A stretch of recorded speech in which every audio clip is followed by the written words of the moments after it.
You're watching ABC4 News, celebrating 75 years. Thanks for staying with us. Tonight, we're exactly 1 week out from the government running out of cash and failing to pay its bills on time. President Joe Biden and House Speaker Kevin McCarthy both working the phones to shore up support for their agreement that took weeks to negotiate. ABC's Elizabeth Schulze at the White House.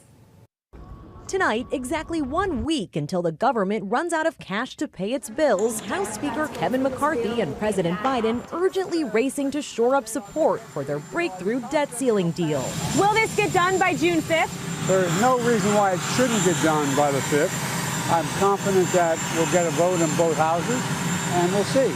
The president working the phones with members of Congress. A White House official tells ABC News senior staff and cabinet officials called more than 60 House Democrats in the past 24 hours.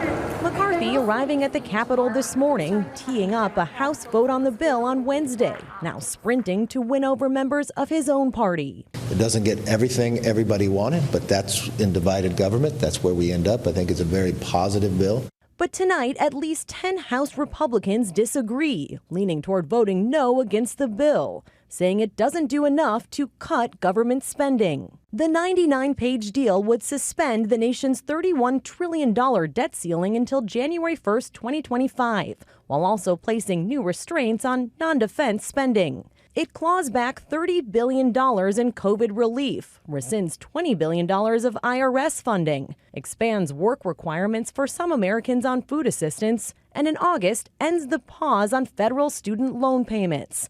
Social Security, Medicaid, and veterans benefits are preserved.